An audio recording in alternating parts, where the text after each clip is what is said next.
Bienvenido a un nuevo contenido de Uninorte Co. No olvides suscribirte a nuestro canal.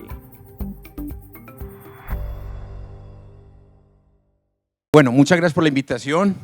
Me parece muy pertinente estar aquí con ustedes hablando precisamente por lo que decía Humberto, porque en algún momento ustedes como arquitectos, diseñadores, pues tendrán que ver con el río y esto es como un complemento a lo que dice Humberto. Y con esta fotografía, aunque ya dañen la sorpresa, pues no creen que se equivocaron de charla, ¿no? Porque esta primera diapositiva resume muy bien lo que voy a decir.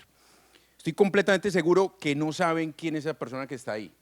Si alguien lo sabe, me descacho. Estoy completamente seguro. El señor que está ahí es un futbolista argentino, Orestes Omar Corbata. Mi papá es fanático del fútbol total y desde que yo era chiquito me empezó a hablar de Corbata y un día le preguntó, ¿y Corbata qué? Y me dijo, no, Corbata juega en el Medellín. Entonces dije, un momento, usted es hincha Nacional. ¿Qué hace siguiendo a Corbata? Corbata es hincha del Medellín, el rival de plaza, el de toda la vida, con el que uno no puede perder. Me dijo, Corbata es el mejor jugador de fútbol que yo he visto en toda mi vida. Jugó en Racing, jugó en Boca, jugó en el Medellín en la época del 60. Le dije, papá, y yo, que también soy fanático del fútbol, dije, ¿por qué nunca he escuchado hablar de Corbata? Nunca he escuchado hablar de Corbata. Me dijo, Corbata tuvo una vida muy corta en el fútbol. Resulta que mi papá lo conocía además porque la familia de mi papá tenía un local en el centro de Medellín y en esa zona de Medellín la actividad nocturna era mayor que la actividad diaria. Entonces mi papá en el día veían cómo sacaban a Corbata del bar, completamente alcoholizado, a jugar fútbol, ¿no? Y lo hacía muy bien, pero lo hacía alcoholizado. Y por eso tuvo una vida muy corta en el fútbol. Corbata no era un atleta integral. Estos dos no tengo que decirles quiénes son, pues llevan 15 años en la cima del fútbol. Todos, así no les gusta el fútbol, saben quiénes son estos tipos porque aparecen en Gatorade, en Papas Crunch, en todo, ¿no? En Instagram, así uno no quiera, le aparecen. Llevan 15 años, van a jugar su 5.º mundial. Creo que son los únicos que van a jugar 5 mundiales, 20 años. O sea, imagínense ser 20 años el mejor en lo que usted hace. Diseñador, arquitecto, profesor. Eso no es sencillo porque requiere disciplina. Ellos han sido integrales. Usted puede agregar mucha más gente ahí, pero digamos que hoy por hoy son el mejor exponente de esa integralidad. Y esta conferencia se trata de esto, de integralidad. El título, la verdadera dimensión del estuario del río Magdalena. Porque es que el estuario es integralidad. De manera adrede no estoy hablando de río, ni siquiera estoy hablando de desembocadura, estoy hablando de estuario. Porque el río es Orestes, es bueno, pero no es suficiente con ser bueno, hay que ser integral. Y el estuario apunta a la integralidad. Estoy casi seguro que cuando ustedes vieron el título o que cuando alguien les dice la desembocadura del río Magdalena, bueno, paro ahí. Yo soy el vocero hoy aquí, pero estoy hablando por mucha gente que trabaja conmigo, desde colegas, estudiantes, etcétera, y un trabajo que hacemos en asocio con otras entidades como el Woods Hole en los Estados Unidos y la Agencia Atómica de Energía Europea, que nos han colaborado en muchas cosas. Entonces vuelvo al hilo, porque les voy a contar una historia, que en algunos momentos tiene cosas como de drama, también de terror, pero al final, como todas las historias que le gustan a uno, tienen un final feliz, ¿no? Y voy a tratar de ser muy visual, pues, por el auditorio, ¿no? Trataré, porque los ingenieros no es que seamos muy buenos en eso, porque nos gustan los datos, la estadística y las cosas, pero trataré. Entonces, lo primero es que cuando ustedes escuchan desembocadura del río Magdalena, no sé qué piensen, no sé qué se les venga a la mente, pero estoy seguro, en un alto porcentaje, en que se imaginan esto. Bocas de ceniza, con sus tajamares, con sus obras de intervención, etcétera, ¿no? Y gracias a esa imagen colectiva, pues pensamos que eso es normal, ¿no? Pensamos que todas las desembocaduras del mundo son así, que eso es normal, ¿no? Que es algo que nunca cambia en el tiempo. No, sí, es que eso no cambia, nunca cambia. Nunca cambia. Esa fotografía es de la década del 60 y pues si uno la mira así rápidamente, no cambia, ¿no? Pues no cambia lo que vemos, pero sí cambia. Pero es que este concepto, esa imagen mental que tenemos de desembocadura, no es correcta. Eso no es un estuario en su forma natural, en su forma integral. Orestes, Messi y Cristiano, ¿no? ¿Y por qué no es normal? Porque esto que les voy a mostrar sí les va a gustar a ustedes, porque ustedes trabajan con formas, trabajan con colores, trabajan con combinaciones. Esto, y entonces ahí vamos a empezar con algo complejo, pero voy a tratar de explicárselo. Esto es un delta. ¿Cómo así? Esta es una imagen satelital de un delta, en Lena, en Rusia, ¿no? Y cada cosita de estas que ustedes están viendo ahí en color azul es un curso de agua. Por ahí va agua. Y lo verde es suelo, sedimentos. Pero miren las formas que se generan, ¿no? Repito lo que les decía ahorita, lo que estamos viendo aquí no es normal, es un producto de años de intervención, pero no es normal. Es normal porque lo tenemos a 2 kilómetros de distancia y desde pequeños hemos crecido con esa imagen, ¿no? Pero no es normal. No, profesor, eso que usted escogió, lo cogió ahí en la NASA, fue lo primero que encontró. No, sigamos y póngame el que quiera. Selenga, en Rusia. Mire, cada una de estas cosas que están viendo aquí es una desembocadura, ¿no? Que nosotros llamamos distributarios, brazos, que los pescadores llaman bocas, bocanas, tiene muchísimos nombres, pero es un canal por donde surca el agua. Y así hay miles de ejemplos, ¿no? Y varían en forma. Este es en Paraná, Argentina y Uruguay. Este es el Mekong, en el sudeste asiático, ¿no? Y entonces ustedes ven que hay cosas que se repiten, a pesar de que si ponemos todas las imágenes disponibles, siempre van a haber múltiples formas, hay cosas que se repiten, es decir, hay canales distributarios, hay islas, hay formas, ¿no? Y este es un tema tan complejo que las personas que trabajamos estos temas de geomorfología fluvial, costera y estuarina, pues esto ya se ha establecido, ¿no? Es decir, las formas no son un capricho, las formas son el reflejo de la interacción de agentes que modelan esas formas. Básicamente, los ríos, el oleaje, las mareas y en función del espacio que exista para acomodarnos y el sedimento. Entonces, miren aquí otros ejemplos, el Orinoco, el Níger, etcétera, el Mississippi, que hablaba Humberto ahora, es decir, hay una forma. Y esa forma, repito, es el reflejo de cómo interactúan todas esas cosas así. Ahora volvamos a lo que nos tiene aquí. Si yo les digo a ustedes, miren ese triángulo, que es como la Biblia de la geomorfología fluvial, estuarina y deltaica, y les digo, bueno, ubíquenme al Magdalena ahí. A la imagen que veíamos ahora de los tajamares, ubíquenmela ahí. ¿Dónde está? Dominado por el oleaje, dominado por los ríos, dominados por las mareas, o una mezcla, ¿no? Y no se sientan mal, porque es bien difícil, ¿no? Digamos que tal vez en su estado actual sería más bien como esto, ¿no? Como el San Francisco. Pero, repito, no es que sea difícil, sino que es que el Magdalena es una desembocadura intervenida, ¿no? Estamos próximos a cumplir los 100 años de intervención, o sea que nos salimos de ahí, no estamos ahí, ¿no? Volvemos a Orestes, o sea, le gusta el alcohol, ¿no? No es integral. No puede desarrollar todo su potencial. ¿Por qué? Porque, como dijo Humberto, por A o por B, por necesidad, por desconocimiento, por circunstancias, la modificamos, punto. Nada que hacer, eso es como volverse en el pasado y llorar sobre la leche derramada, ya pasó. Entonces, no está así. Y entonces, cuando usted habla de estuario y delta y desembocadura, ¿qué es esa confusión? Delta, bueno, estuario, perdón, cambien la mentalidad. Un estuario es esto. Esto es un estuario, esto es el estuario de Amarales en el delta del río Patía, Colombia. Un estuario es un lugar donde hay un intercambio libre de agua dulce y agua salada. Ah, bueno, pero es que en Bocas de Ceniza hay eso, sí. Pero además hay conexión. ¿Conexión con qué? Con las planicies intermareales. Y las planicies intermareales son zonas que se inundan y se secan en el día con el vaivén de las mareas. Son zonas que se inundan y se secan en el año con los eventos hidrológicos, con los eventos de marea. Y además hay interacción con la vegetación. Y eso no es un tema poético, puede serlo, seguro que sí. Pero además es un tema de geoquímica, porque todo interactúa. Ahí no solamente se mueve agua, se mueve sedimento, que ayuda a la construcción de esas geoformas que veíamos en ese triangulito de ahora. Pero además hay nutrientes que circulan y se depositan en esas llanuras. Y ahí, en la naturaleza sí que es sabia, en la naturaleza hay gente que se le mide a todo. ¿Qué quiero decir? Hay organismos que comen de todo. Hay organismos que comen metales pesados. Hay organismos que comen exceso de nitrógeno y lo vuelven en forma asimilables para otras personas, como cuando usted tiene un hijo chiquito y le parte las cosas porque él no las puede partir. Hay organismos que hacen eso. Entonces, esa dinámica en esos estuarios permite que allí haya vida. Y esa vida para nosotros se llama productividad primaria.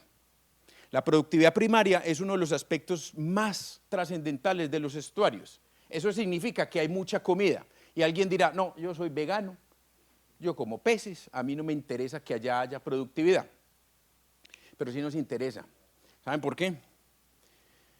Porque hay otro gran mito que existe con los estuarios y su relación con los océanos. Si yo les pregunto a ustedes, ¿de dónde viene la mayoría del oxígeno que respiramos? ¿Qué me dirían?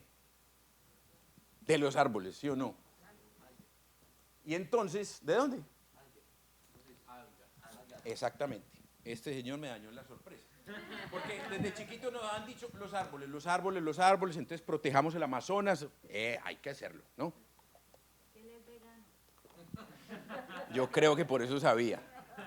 Pero resulta que el 70% del oxígeno que respiramos, es decir, 7 de cada 10 inhalaciones que ustedes hacen, se la deben al océano, pero no al océano per se, a organismos que hay en el océano, que se llaman diatomeas, que se alimentan de hierro, y el hierro no se produce en los océanos. El hierro viene de los continentes, de la erosión, del transporte por las cuencas, y en los estuarios se transforma en formas asimilables para las diatomeas.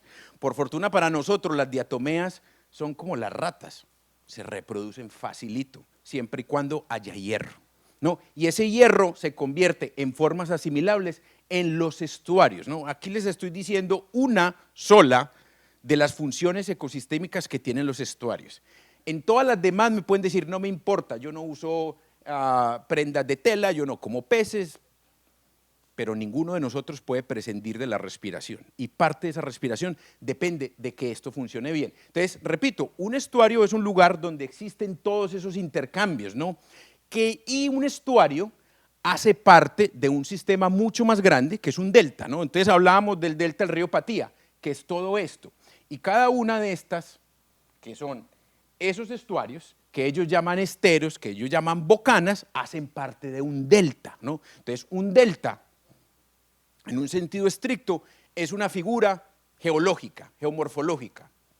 Es ganarle terreno al mar, ¿no? Porque esto es un avance de sedimentos en un escenario de tiempo en escala geológica de cientos a miles de años, y cada delta está formado por estuarios, lugares donde hay intercambio de aguas dulces, aguas saladas, sedimentos, nutrientes, contaminantes y todo lo que se puedan imaginar, hasta todas las basuras que generamos, ¿no? El asunto no es tan romántico. Y además, entonces, en ese contexto existen unas formas, unos componentes, o sea, al existir estos intercambios, entonces existe un canal principal, existen canales abandonados, porque estos canales migran, se mueven, existen zonas biológicas, bien sea manglares en las áreas tropicales o marismas en las zonas templadas, existen islas de desembocadura, estas que están aquí, existen barras de arena, existen formas, así como el cuerpo humano tiene componentes, ¿no? Nosotros somos un todo, pero tenemos sistemas pulmonar, sistema nervioso, sistema respiratorio, etcétera, etcétera, etcétera. Aquí la analogía es que el estuario es una pequeña parte de ese sistema, pero así sea pequeña, es necesaria para vivir. Ninguno de nosotros podría vivir sin riñón y sin hígado, porque ahí filtramos todo. Ese es el estuario. Ninguno de nosotros se preocupa mucho por el hígado y mire que todo está conectado. Se me olvidó decirles, Orestes murió pobre y solo, de cirrosis. El hígado, ese es el estuario. El estuario limpia todo, está ahí en silencio y limpia todo lo que llega ahí. Y allá llegaremos. ¿Y qué es todo? Pues todo lo que nosotros como sociedad generamos, ¿no? Entonces hay componentes. Y en la medida que usted elimina estos componentes, limita su capacidad de respuesta, ¿no? Volvemos a las analogías. Usted tiene 2 pulmones, yo no sé si diré una barbaridad, pero podría donar uno, ¿no? Eso ve uno en las películas. pues tenemos un riñón. Usted no puede donar un riñón, tiene dos, yo no sé. Bueno, hígado, ese sí me lo sé. Hígado tenemos uno, no lo puede donar, o una partecita, ¿no? Pero si donas a partecita, tendrá que bajarle el consumo de licor, porque ya no está en su fase. Entonces, si usted comienza a quitarle cosas a esto, si usted comienza a quitar los manglares, comienza a quitarle las islas, comienza a limitar el movimiento del canal, usted limita la funcionalidad del sistema. ¿Y por qué les estoy hablando de esto? Porque es que, ya les dije, un estuario de manera esquemática es esto. Aquí está la cuenca hidrográfica y póngale el nombre de Magdalena, póngale el nombre de Sinú, póngale el nombre que quiera. Aquí está el océano y en la mitad está nuestro sistema de filtrado, el que recibe todo y lo filtra y lo hace porque esa es su función. Y esa capacidad de filtrar todo se resume en algo que se llama tiempo de residencia. El tiempo de residencia, haciendo una analogía, es como el tiempo que usted tiene que pasar con alguien para conocerlo, ¿no? Uno no se encuentra con alguien 2 minutos y después de una conversación de 2 minutos, ¿cómo es el clima? ¿Cómo te ha ido? ¿Bien? ¿Mal? ¿Qué calor hace? Y te vas y dices, uy, ya lo conocí en 2 minutos. No, para usted conocer a una persona tiene que sentarse, conversar. Entonces, el tiempo que los nutrientes, que el agua y los sedimentos pasan aquí, es la diferencia entre la efectividad de ese sistema como mecanismo de filtración y su imposibilidad de serlo, ¿no? Entonces, ¿por qué estamos hablando de esto? Porque es que esa imagen que tenemos de los tajamares de bocas de ceniza, obviamente no ha sido así siempre, ¿no? Y aquí, digamos que aterrizamos un poco. En un contexto geológico, estamos hablando de miles de años, el río Magdalena, el sistema fluvial del Magdalena ha tenido varias desembocaduras, ha tenido varios sistemas deltaicos, que es lo que está aquí, con estos números romanos. El primero es el sistema más antiguo, que es lo que se conoce como el megadelta del Magdalena, y estaba localizado en lo que hoy conocemos como la zona de Tubará. Después ese sistema migró hacia lo que hoy es la bahía de Barbacoas, la zona de Bolívar, Sucre, cerca de Barú, el número 2. Después migró y desembocaba en lo que hoy conocemos como la Ciénaga Grande de Santa Marta. Después migró a Boca Vieja, que es lo que hoy conocemos como el kilómetro 21 de la vía Barranquilla-Ciénaga, 19, perdón. Y luego migró hacia lo que conocemos hoy. Ustedes dirán, migró, ¿y cómo así que migra? Pues migra porque estos terrenos que están aquí están en una zona de actividad tectónica controlada por las fallas del Sinú y San Jacinto, que se mueven, basculan, y eso sumado a fenómenos climáticos de alcance regional, no solo el ENSO, sino muchos otros, hacen que los ríos experimenten no solo desplazamiento, sino algo que se llama abulsión, que es la colmatación de su cauce, y como resultado de esa colmatación, el cauce cambia y migra. Usted dirá, bueno, eso puede durar miles de años. En términos generales sí, pero a nosotros nos gusta acelerar las cosas y las hemos hecho. En el río Sinú, por ejemplo, ocurrió una abulsión que tardó 30 años. Hizo que el río Sinú cambiara su desembocadura en la bahía de Cispatá, ahí al lado de Coveñas, al delta actual de Tinajones, ¿no? Entonces, ha tenido esas migraciones, ¿no? Y hay mucha evidencia geológica, etcétera, pero no quiero aburrirlos con eso y se las voy a poner fácil. Cuando usted mira la batimetría del Caribe colombiano, que es esta que estamos viendo aquí, ustedes ven esto, que son promontorios. Miren este aquí, que coincide con este, el megadelta del Magdalena, megadelta porque tenía un tamaño al menos de entre 4 y 10 veces el delta actual en términos de descarga. La segunda no se ve, pero miren la tercera aquí, este promontorio, miren el otro promontorio frente al kilómetro 19 y miren el promontorio actual, ¿no? Es decir, siempre existe evidencia de estos cambios, porque voy a utilizar una palabra que he utilizado aquí bastante, formas, hay formas, esto siempre deja una evidencia, y una de las evidencias es la forma, la forma. Y entonces, ¿cuál es el estado actual? Pues el estado actual es el fruto de una evolución. Y como les dije, voy a tratar de ser bastante visual porque sé que a ustedes les gusta esto. Estos son imágenes de cartografía antigua de la desembocadura del río Magdalena, ¿no? Esta primera, aquí están las fuentes, no voy a ir desde la más antigua hasta la más actual y alguien podrá decir, esto es impreciso, ¿cierto? Sí, es impreciso. Pero yo puedo mirar aquí a ojo y si me preguntan cuánta gente hay y sin contar, yo puedo dar un número aproximado, pero no voy a decir 1, 2, voy a aproximarme. Esto es igual, esto tiene muchas imprecisiones por las restricciones de la época en la que fue realizado, pero todas, absolutamente todas las imágenes cartográficas antiguas coinciden en algo. No les voy a decir qué es, pero ustedes lo van a notar. Sigo con esta. Una carta náutica a bordo de la RC Tomás Cipriano de Mosquera, Barranquilla y el sistema estuarino y del Taico. Mírenla ahí.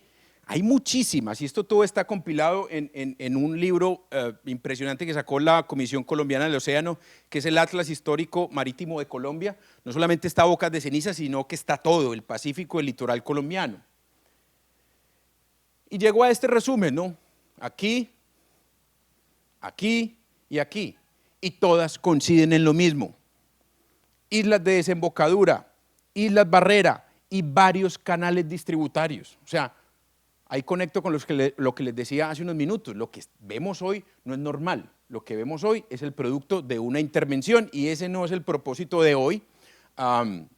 De hecho, esta imagen de la derecha es cortesía aquí de Cristian, que está sentado ahí, que me colabora con estas cartografías. Y esto es el resultado de algo que ustedes ya conocen, que se ha hablado mucho, y es el tema de las intervenciones en Bocas de Ceniza, que se hizo con el ánimo de fortalecer la navegación. ¿Por qué? Porque aquí en la zona que está roja sombreada había una barra frontal que se formaba, impedía la navegación, ¿no? Y en ese entonces, con buenas intenciones, aparentemente, según lo que puede encontrar en la literatura de esa época, pensaron que con esas obras removían la barra, ¿no? En ese entonces se ignoraban que esa barra frontal era uno de los rasgos característicos de este tipo de sistemas. Es decir, haga lo que haga, esa barra se forma. Es como cuando uno es perezoso. ¿No? Uno puede hacer cosas que tiendan a disminuir la pereza, pero con el tiempo ese rasgo de la pereza va a volver a surgir, ¿no? Y entonces te vas a pasar la vida luchando con la pereza, pues más bien, acéptalo, eres perezoso, ¿no? Es adaptación. Entonces, en ese contexto, pues lo que tenemos hoy es esto, ¿no? Volvemos a la realidad, volvemos a nuestra Boca de Ceniza, que tiene una cantidad de intervenciones antrópicas que están numeradas en la imagen de la izquierda, tajamares, diques de contracción, y que esa construcción, repito, ha sido progresiva, ¿no? Cuando uno lee los archivos iniciales de esos proyectos, decían que eso iba a ser una sola intervención, 1936, y no hay década en la que no ha habido algo, ¿no? Y hoy por hoy estamos en la dependencia absoluta del dragado. Y usted mira eso, y dice, no, pero es que las obras son pequeñas. Pues usted lo compara con el delta del Yangtze. Entonces tenemos aquí los tajamares, que el más extenso, me corregirá Humberto, pero puede estar entre 7 y 9 kilómetros, tal vez, no más de ahí. Entonces cuando usted lo compara con las obras de intervención en el estuario del Yangtze, que están ahí y que ellos mismos, los chinos, llaman como la mayor obra hidráulica en cualquier estuario en el mundo, y en términos gruesos tienen razón, porque son 2 tajamares, 19 diques de contracción, 92 kilómetros de extensión para tener un canal navegable de 400 metros de ancho y 12.5 metros de profundidad, ¿no? Pero son 92 kilómetros versus nuestros 7 kilómetros. Sí, no, aquí no hay nada y lo que faltan son obras.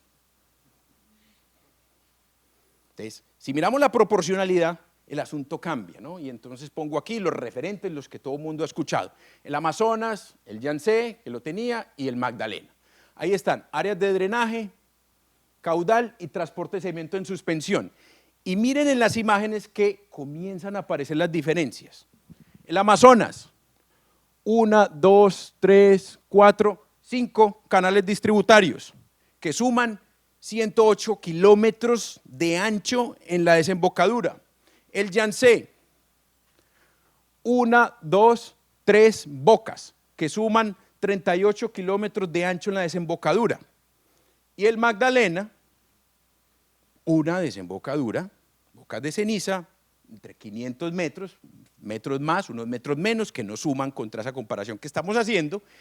Y miren lo que tiene que salir por ahí, 185.000, 30.000 metros cúbicos por segundo, 6.500, 900 millones de toneladas de sedimento al año, 150 millones de toneladas al año y 142. Eso es como si yo digo en el estadio Metropolitano que salgan todos por una puerta de esas. Cuando yo calculo con los Big Ten, que son estos que están aquí, que fue algo que hicimos en un trabajo, Amazonas, Congo, Paraná, Yangtze, Orinoco, Huanghe, Brahmaputra, el río Perla y el Magdalena, estos son el ancho, que es lo que les acabo de decir, miren los órdenes de magnitud, el caudal, el transporte de sedimento en suspensión, y aquí la relación entre el caudal y el ancho, y el transporte y el ancho. Y miren acá el Magdalena, 11.39, y el siguiente es 4. Miren acá, 0.24, y el siguiente es 0.04, un orden de magnitud más. Esto les digo, es como pretender evacuar un estadio o un coliseo por una puerta de esas.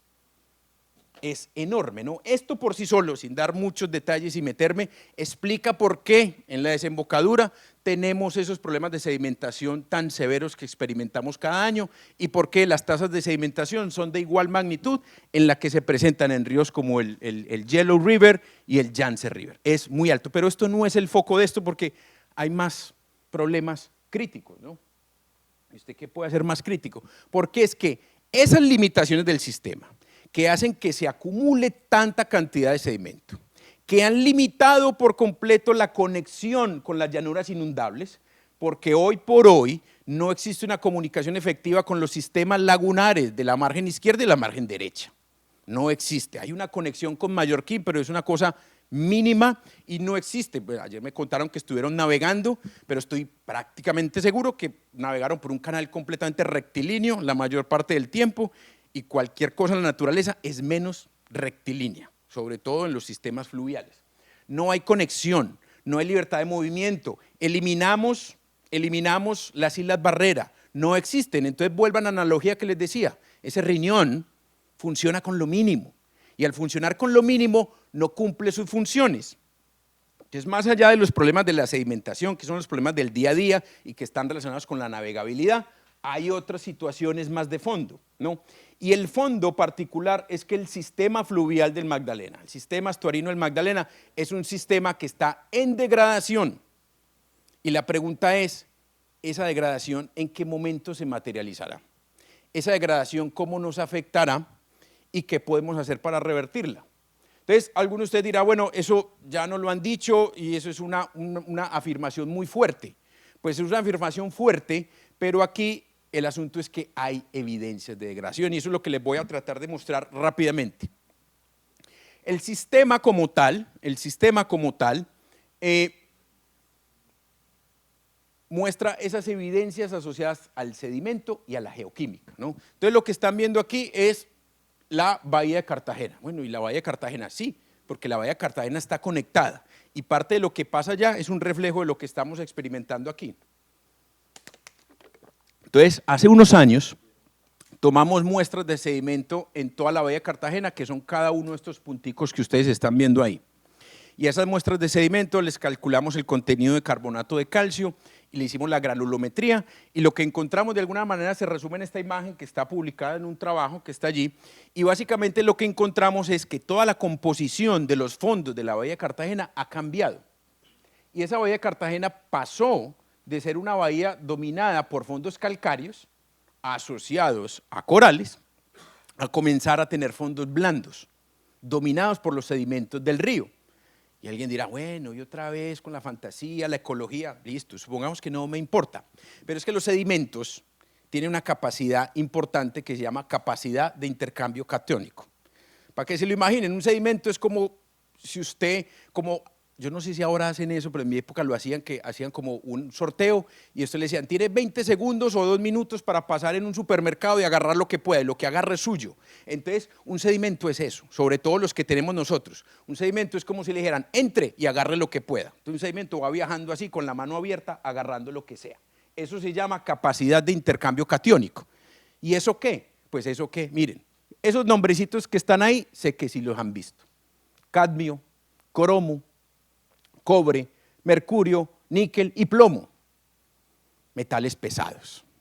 Y los metales pesados no se degradan en circunstancias normales, se acumulan. O sea, pueden pasar mucho tiempo en el fondo hasta que alguien los tome, los peces, los microorganismos, y los incorporen a la cadena alimenticia.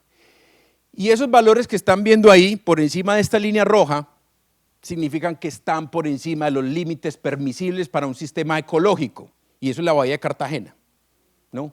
Y eso fue un estudio sistemático que hizo un colega, Tosic et al., en 2019, y fue igual en agua y en sedimentos, es decir, el agua y los sedimentos de la Bahía de Cartagena, donde muchas empresas captan el agua, algunas poblaciones captan agua y donde muchos van y se bañan, están por encima de los límites permisibles. Entonces alguien dirá, no, en Colombia, ¿por qué no hacen nada? Porque nosotros no tenemos una legislación que nos diga exactamente cuáles son los límites permisibles de metales pesados en sedimento. Y como no hay legislación, pues no pasa nada, pero, o sea, no pasa nada en la práctica, pero sí está pasando algo ahí, ¿no? Entonces, esa es la primera evidencia, porque en un sistema integral, en un sistema que tiene todos sus componentes, hay alguien que filtra eso, y es el estuario.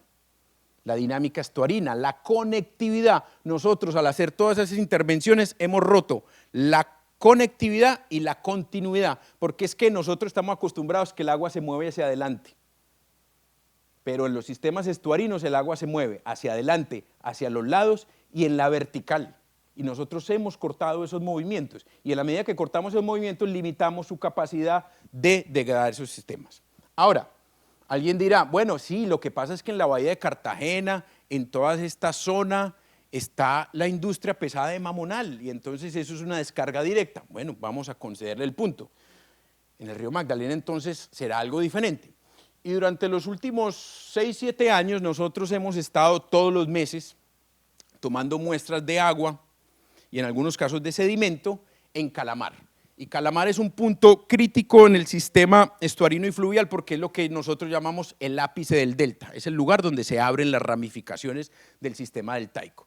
Y además de eso es un punto de referencia, porque si uno considera la integralidad del sistema, todo lo que ocurre aguas arriba de Calamar, en ese lugar se debería manifestar. Es como si usted en una noche toma cerveza, trago, come y todo, ya, eso se va a manifestar de alguna manera. Usted no va a saber qué exactamente, pero va a tener ahí la respuesta del organismo. Entonces, es Calamar. Y no voy a entrar en detalle en los números que están viendo ahí, porque, repito, es una cosa muy técnica. Pero cuando usted mira los valores estos, de esos parámetros físico-químicos, temperatura, nitrato, amonio, el río Magdalena está bien. O sea, está bien. Usted va al doctor y dice, está bien. Y después el doctor hace una larga pausa y dice, pero estás justico, estás ahí nomás. ¿Por qué estás ahí nomás? Acá, esto se resume en algo, ¿no? Esto es isotopía, y la isotopía es como cuando el médico no está seguro y te mandan los exámenes de sangre, de orina y de heces, y eso tiene una química ahí que uno no entiende, y mira la columna a la derecha y dice, dentro de los límites, ¿no? Y uno dice, pero ¿y cómo van a haber unos límites universales para todo el mundo? Sí, porque el sistema funciona con esos límites universales, eso es la isotopía, ¿no? Entonces, la isotopía, cada sistema fluvial tiene una huella isotópica que es esta, y la del Magdalena nos dice que el sistema está en buen estado porque tenemos un exceso de agua, porque hay buena cantidad de agua. Es decir, el sistema fluvial y estuarino del Magdalena es un sistema quemostático, es decir, dilución. Mientras haya agua, no hay problema. O sea, usted tiene unos hábitos de comida perversos, pero mientras haga deporte, bien, puede seguirlo haciendo, ¿no? No hay problema. Eso resume un poco lo que está pasando aquí. Hey, usted tiene unos niveles ahí nomás, pero porque tiene agua. Entonces me conecto con algo que decía Humberto. Hombre, hay pronósticos de que de pronto la cantidad de precipitación disminuye. El asunto va. Y cuando uno mira el oxígeno disuelto, que es un elemento clave dentro del sistema fluvial, el oxígeno disuelto está entre valores de 4 y 6, es decir, ahí nomás. ¿Y por qué es tan importante? Porque de ahí depende todo, no solamente los organismos, sino la capacidad del sistema para degradar cualquier cosa, porque siempre que los microorganismos van a degradar algo, toman oxígeno. ¿Y dónde lo toman? Del agua. Entonces, a medida que ese oxígeno disminuye la capacidad de alimentar todos los organismos, y recuerden, respiración, pero además la capacidad de asimilación del sistema. ¿Y qué es la capacidad de asimilación? Destruir los nutrientes y contaminantes sin comprometer la biota, la calidad del agua y cualquier otra función ecosistémica. Y el asunto es que en bocas de ceniza nosotros ya hemos medido zonas que son anóxicas, es decir, zonas donde no hay oxígeno, que están por debajo de los límites permisibles. Entonces el asunto es, estamos bien, pero justicos, ¿no? Y dependemos de la regulación hidrológica, que es lo que muestran estas figuras sin entrar, digamos, en mucho detalle, ¿no? Cuando usted ve esas líneas rectas, lo que está viendo aquí en todas ellas es caudal con algún otro atributo físico-químico. Entonces, caudal contra amonio, caudal contra hidrógeno isotópico, caudal contra oxígeno disuelto. Y miren que va en línea recta, que es lo que les estoy diciendo. El sistema funciona de manera quemoestática, ¿no? Hay un efecto de dilución, En la medida que haya agua, no hay problema, pero estos valores están muy cerca de los límites permisibles, ¿no? Repito, aún con toda la carga que recibimos de la zona andina y demás, el límite está ahí, pero ojo, esto es carga disuelta. Profesor, aquí me perdí. En contaminantes hay dos tipos de enfoques. Carga disuelta, que es lo que se disuelve en el agua, y carga particulada, que es lo que viaja en los sedimentos, que recuerden que, como les dije, están por allá tratando de agarrar todos los de las estanterías, ¿no? Y aquí el asunto se complica. Y aquí el asunto se complica porque esto es un modelo conceptual de la geoquímica del estuario del río Magdalena, ¿no? Hecho con datos reales y simulado para diferentes condiciones de descarga fluvial y diferentes condiciones climatológicas, ¿no? Y no voy a entrar en detalle de lo que dice allí, pero este es un modelo ajustado para un sistema estratificado. Un sistema estratificado donde combino el agua dulce con el agua salada, ¿no? Y ahí están todos los valores. Y los resultados principales es lo que están viendo aquí. Tiempo de residencia. Ya les había mencionado que el tiempo de residencia es muy importante y les hice analogía del conocimiento con una persona. Y el tiempo de residencia en el estuario del río Magdalena no cambia de manera significativa entre una estación y otra, y en cualquier circunstancia es menos de 2.1 días. 2.1 días. Es, ¿qué hubo? ¿Cómo te ha ido? Tiempo sin verte. Ya, uy, lo conocí, somos muy amigos. No son nada, eso no es nada. El Chesapeake, que es allá en Estados Unidos, Delaware, Washington, etcétera, tiene tiempos de residencia de semanas. El Yangtze tiene tiempos de residencia de más de 10 días y este tiene tiempos de residencia de 2 días. Es mínimo. Y ese tiempo mínimo significa que ese hígado, que es el sistema estuarino, no tiene tiempo de realizar sus funciones. Y eso lo confirma el otro resultado que obtuvimos, y es que el coeficiente de partición es del 70%. Eso significa que los contaminantes en el estuario del río Magdalena están en un 70% como mínimo en forma particulada. Es decir, que cuando usted va al médico y le dice, sus exámenes de orina están muy bien, y toma una pausa, pero las heces fecales, desastrosas, porque ahí está el contaminante. El río Magdalena, el estuario del río Magdalena es un sumidero de nutrientes. Y ustedes dirán, pero bueno, es un sumidero, nos han dicho que los sumideros son buenos. No, porque es que estamos reteniendo los nutrientes que el sistema necesita para su funcionamiento. Y ya les dije que al final eso repercute contra nuestra respiración y repercute contra toda la productividad que hay en el sistema. Esa es la razón por la cual cuando usted va a las poblaciones ribereñas, dicen, la pesca viene en declive. Dice, no, es que el cambio climático, que es como el gran mal, pues sí, el cambio climático tiene lo suyo, por supuesto, pero vamos a lo básico es que el sistema se ha vuelto un sumidero de nutrientes. Los nutrientes que hay, los atrapan los sedimentos, los eliminan del sistema y los encapsulan, con lo cual no hay transformación, o sea, los nutrientes, los metales pesados y todos los contaminantes se quedan ahí esperando a ser liberados y eventualmente pueden incorporarse en las cadenas alimenticias, ¿no? Y ustedes dirán, esos números son completamente anormales, no solamente los tiempos de residencia, sino el coeficiente de partición.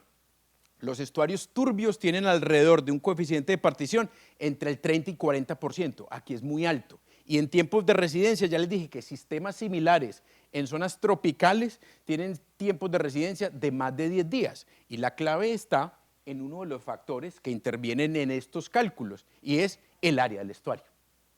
Porque el área del estuario, como les mencioné, no solamente es longitudinal, sino también lateral, las planicies intermareales, las conexiones con los sistemas distributarios, Y nosotros no tenemos ni planicies intermareales, ni sistema, ni conexión con los sistemas distributarios, las cortamos.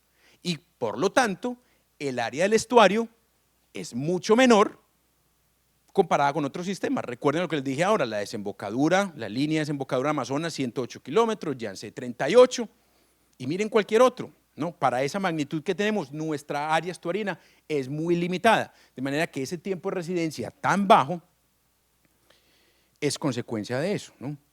Y esto no es anómalo, ni lo traigo aquí porque lo hayamos dicho nosotros, ¿no? Hay mucha gente que ya está trabajando en este tema, porque yo les estoy mostrando los resultados de la carga disuelta. Los resultados del análisis que hicimos en sedimentos ya lo tenemos, pero no lo puedo mostrar aquí porque hace parte de un estudio más grande que viene en proceso que hicimos con la gente de Woods Hole en varios ríos, ¿no? Y la noticia triste es que nuestra carga de metales pesados en sedimento es por lejos una de las más grandes, al nivel de China.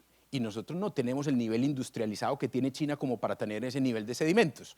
Tenemos cadmio, plomo y mercurio. ¿Saben de dónde viene eso? ¿Alguna idea? Cristian, no diga, que usted sí sabe. ¿Saben de dónde viene eso? Minería ilegal. Minería ilegal fundamentalmente. El cadmio, el plomo y el mercurio vienen fundamentalmente, en este caso, de minería ilegal. Y los niveles son extremadamente altos. Y repito, eso no es nuevo. Este es un trabajo que hicieron en el 2016, Tejada Benítez et al, y ellos fueron al final. Yo estoy yendo al inicio, a los sedimentos. Ellos fueron al final, tejido de peces.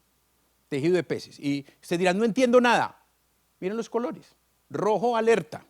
Miren al final, ¿no? Ellos dicen cobre, níquel, zinc, cadmio, etcétera, y al final lo estandarizan en esto que es el riesgo ecológico.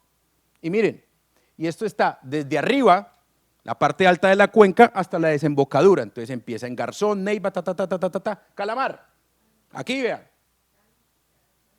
Calamar, Campo de la Cruz, Boca. Exacto, entendí. Entonces logré mi objetivo, entendimos. Es un sistema, no estamos aislados, y nosotros en esa perspectiva estamos localizados en el peor lugar, porque recibimos todo, y el filtro que tenemos no funciona bien. Orestes, no funciona bien, no funciona bien. Mire, para que lo vean más dramáticamente, acá está, organizado, ¿no? Comienza aquí, donde hay, digamos, aquí todavía no tengo la influencia de la minería ilegal. La influencia de la minería ilegal se comienza a discernir muy bien desde aquí, y el aporte que viene por el río Cauca, por supuesto, y el aporte que viene por el río San Jorge. Y miren aquí, ¿no? Y entonces ahí es donde deberíamos contar con un sistema vigoroso, pero no lo tenemos, porque hay microorganismos para los cuales esos elementos que para nosotros son incómodos, son nocivos, que para ellos son alimento, ¿no? Hay un dicho que tenemos los países, dice, a cada marrano le llega su 31, siempre hay alguien dispuesto a cualquier cosa. Hay microorganismos que se comen esas cosas, pero esos microorganismos no van a estar en contacto en esos elementos hasta tanto no creemos los canales para comunicarlos, lo que les decía, la conectividad y la continuidad del sistema estuarino, ¿no? Entonces, es un tema permanente. A mí me lo preguntan y digo, sí, el tema de los metales pesados en los sistemas fluviales es uno de nuestros mayores problemas ambientales, pero nunca se menciona, ¿no? Estamos como con las preocupaciones de los suecos, ¿no? El plástico de un solo uso y demás. No, nosotros tenemos problemas más agobiantes. ¿Por qué? Porque es que hay gente que toma agua directamente del sistema fluvial del Magdalena, ¿no? Nosotros también, pero la nuestra es tratada. Pero hay muchos pueblos ribereños que toman el agua. Y esto es ya, voy terminando, esto es como la muestra de que el sistema está ahí. Orestes, cuando terminó el Medellín y se fue a jugar en Argentina, en cualquier equipo, y fue en declive, y terminó viviendo en los camerinos del Racing, haciendo cualquier cosa, y murió solo. Cirrosis. Esto es algo que nosotros llamamos el índice de vegetación normalizada, que de alguna manera nos muestra cuál es la calidad que tiene el sistema vegetal en términos de densidad y estado fitosanitarios, desde 1973 a 2022. Más intenso, mejor.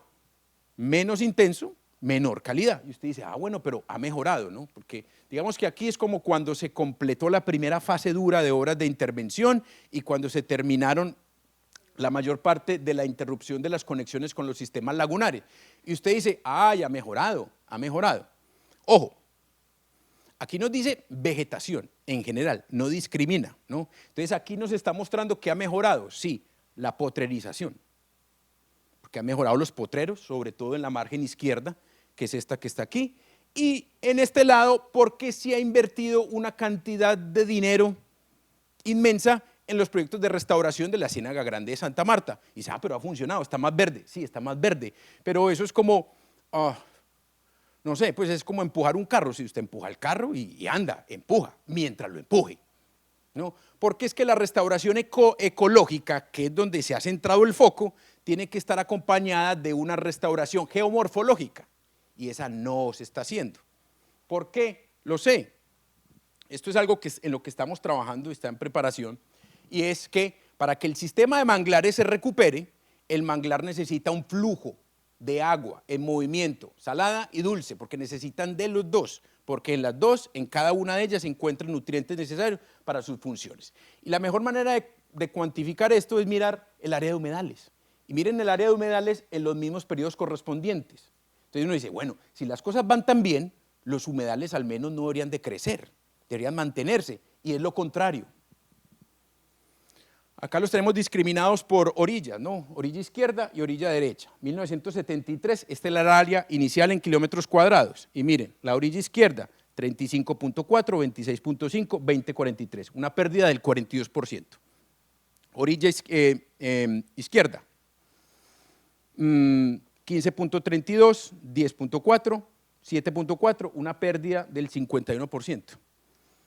La pérdida total del sistema, 45%, es decir, casi la mitad de los humedales han desaparecido. Usted puede atribuir eso a muchas causas climatológicas, etcétera, pero es que esto es largo plazo. Estamos viendo casi 50 años al abordar ese análisis, un escenario de tiempo tan largo, usted minimiza el efecto de cosas muy puntuales, cosas muy diarias. El asunto es que si usted deja de empujar este carro, el carro no va a avanzar.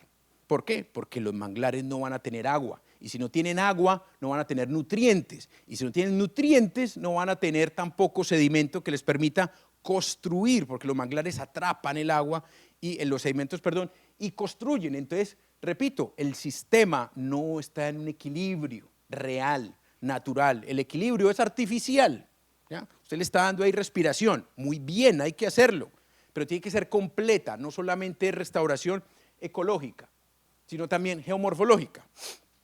Entonces, ustedes dirán, no, pero qué tipo tan negativo trajo Carlos a esta presentación, qué pereza, esto se va a acabar. No. No, y vuelvo al inicio. Hey, esto es Orestes, tiene potencial, todavía no ha venido a jugar el Medellín, no se ha contaminado, todavía está ahí. Se puede, el problema fue que fue a dar a esas cantinas allá, todavía no ha llegado. El asunto es que tenemos que ampliar nuestra perspectiva, ¿no? Tenemos que ampliar nuestra perspectiva. Estamos en uno de los estuarios con el mayor potencial del mundo. No me crean a mí, por eso traje este estudio. Este estudio es de unas personas que trabajan en capacidades adaptativas frente al cambio climático, ¿no? Y ahí está Temerman, que es uno de los referentes en ese punto, ¿no? Y Temerman cogió estuarios alrededor del mundo y hizo esto, ¿no? Identificar humedales en el mundo en donde existe el mayor potencial para que esos estuarios sean fuentes de mitigación frente a inundación costera y procesos de erosión costera, ¿no? Y es todos los estuarios que ustedes ven ahí, y ahí está el Magdalena. El Magdalena, después de ese estudio que incluyó el análisis de zonas de vegetación, zonas que están por encima o por debajo del nivel del mar, episodios de subsidencia, subsidencia es el hundimiento del terreno, y densidad poblacional, encontró que el estuario del río Magdalena está entre los 10 lugares con mayor potencial para convertirse en una estructura ecológica que ayude a la mitigación. Encontraron un área potencial que va entre 106 y 120 kilómetros cuadrados de zonas de humedales que van a cumplir esa función. De pronto el número no les dice nada, pero ustedes viven aquí y tienen una dimensión de lo que es Barranquilla. ¿Sabe cuál es el área de Barranquilla? 154 kilómetros cuadrados. Es decir, aquí hay un área prácticamente equivalente al área de Barranquilla que si se hace un proceso de restauración adecuado, y ya por restauración deberían entender que estoy hablando del restablecimiento de las conexiones de los bosques de manglar, de las planicies intermareales, tendríamos aquí una solución para el ascenso del nivel del mar. Otra de las soluciones para el ascenso del nivel del mar son las islas barrera. Es que no tenemos, pero ¿recuerdan esa cartografía vieja que les mostré? Las teníamos. Esas islas barrera son uno de los activos más protegidos en la costa este de los Estados Unidos frente a los huracanes. Es una de las razones por las cuales usted nunca escucha que Carolina del Sur y Carolina del Norte sufren los embates de los huracanes de la misma manera que Florida los sufre, porque es que Florida no tiene sistemas de islas barrera. Carolina del Sur, Carolina del Norte, Nueva York sí los tienen, los estados de Nueva York sí los tienen. Y esas estructuras ayudan a la disipación de esos efectos, ¿no? Miren, ahí es la naturaleza dándonos clave. Entonces tenemos que cambiar, digamos, nuestro enfoque. Pero decía, yo no soy una persona completamente, no soy negativo en absoluto. Digamos, les dije, hey, les voy a contar una historia que tiene parte de drama, tiene parte de terror, el metal pesado es terror porque pues comemos el pescado, ¿no? No es que yo como el vietnamita, tampoco, no, nada que hacer. Pero es que se puede, o sea, podemos si cambiamos nuestra mentalidad, porque estas imágenes que tengo acá es de algo que me invitaron a conocer hace un par de años, y estas grúas que usted ve en el fondo allá, es donde se mueve el mundo. Esto es Shanghái, esto es el estuario del río Yangtze, y aquí estamos desde la otra orilla en un proceso de restauración estuarino.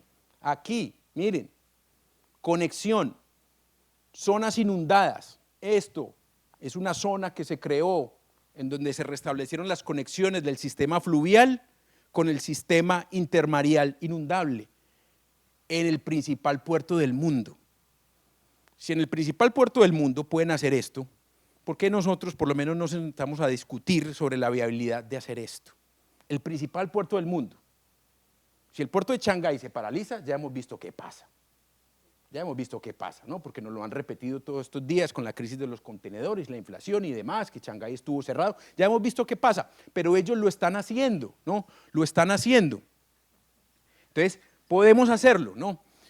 Nosotros en este momento estamos trabajando en algo que se llama el proyecto Mangrove. El proyecto Mangrove, estamos ahí involucrados la Universidad de Exeter en el Reino Unido, la Universidad del Norte y la Universidad Nacional.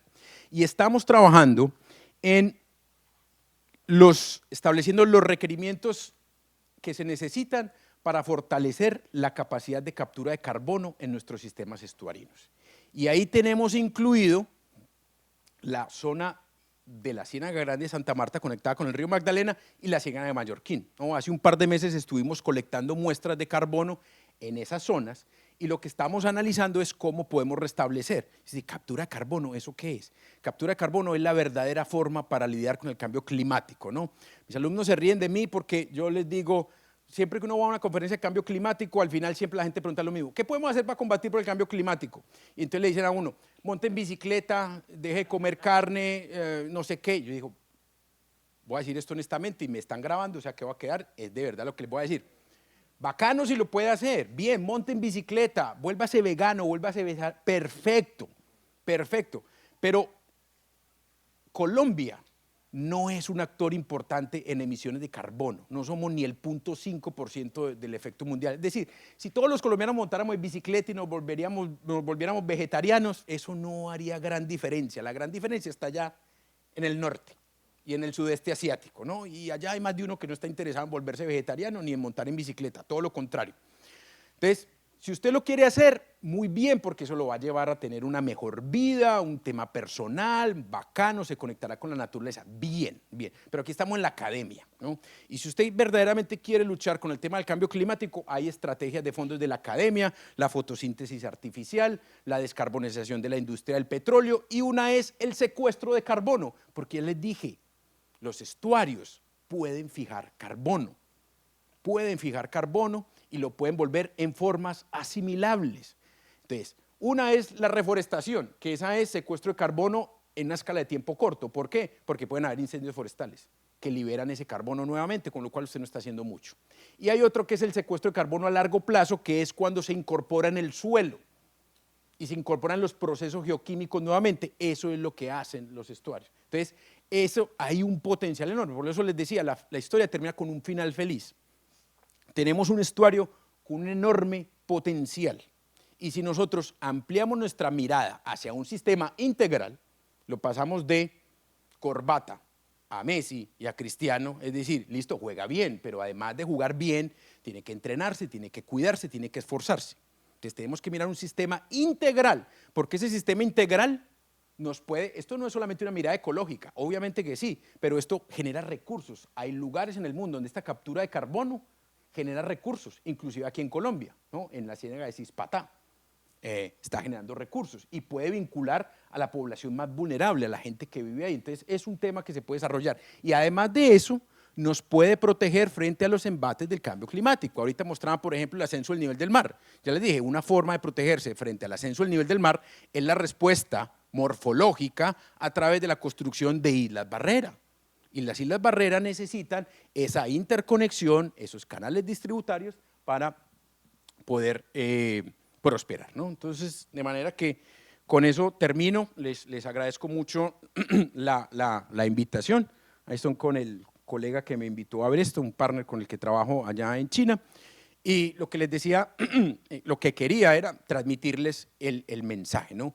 Que espero que entiendan que cuando empecemos a hablar del sistema Magdalena, más allá de la imagen que tenemos de aquí, la desembocadura, del malecón del río, etcétera, entendamos que es integral y que la integralidad depende de alguna manera que esas funciones se cumplan y que esas funciones van más allá de lo habitual, agua y navegabilidad. Existen muchas otras que pueden ser igual de fructíferas, redituables y sobre todo necesarias para nuestro futuro. Muchas gracias.